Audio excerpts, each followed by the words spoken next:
I'm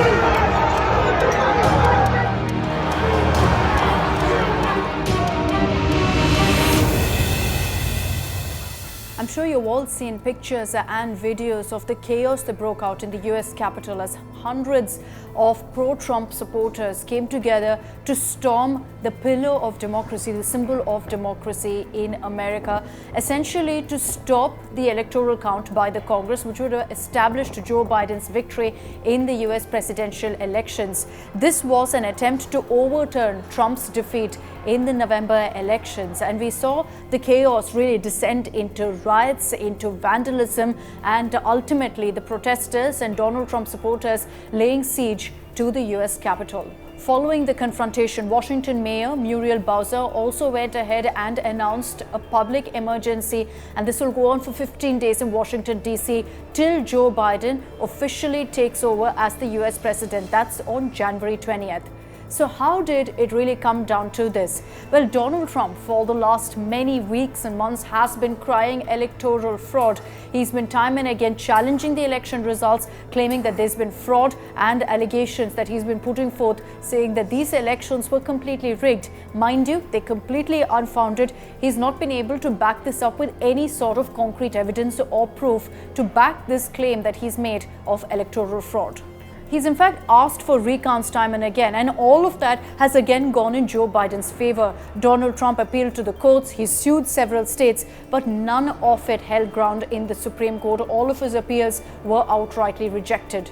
So essentially, Donald Trump has been in denial. He's been in denial that he's lost the election to Joe Biden, and has accused Democrats of rigging the election and ensuring that the polls went in Joe Biden's favor. In fact, a week after losing the US election, President Donald Trump remained shut up in the White House and pushed an alternate reality that he's about to actually win. He even blocked Democrat Joe Biden's ability to prepare the transition. He had tweeted, and I'm quoting here, "We will win."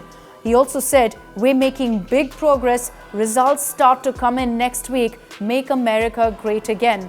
Trump even cut down on his daily press conferences and routine secret presidential intelligence briefings, and has been spending much of his time tweeting, mostly about what he claims is a stolen election.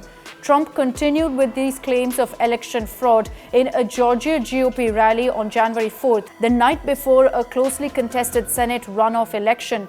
Trump, in fact, called up pestered Georgia's Secretary of State Brad Raffensperger to find 11,780 votes to overturn his defeat in the election. The call details were leaked. Trump acknowledged to placing the call later. So, look, all I want to do is this. I just want to find 11,780 votes. So tell me, Brad, what are we going to do? We won the election, and it's not fair to take it away from us like this. And it's going to be very costly in many ways.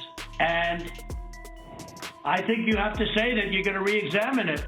He also pressured Vice President Mike Pence to use his ceremonial role to contest the result of the election, which went in the Democrats' favor. So how have world leaders reacted to the siege of US Capitol and of US's pillar of democracy? Well, world leaders have come out to outrightly condemn what's happened and the violence. They've all also expressed shock, from Prime Minister Narendra Modi to also former US President Barack Obama. These leaders have taken to social media to put out statements expressing dismay and distress over what has happened. Most world leaders, including Prime Minister Narendra Modi, have said that there must be a peaceful transfer of power.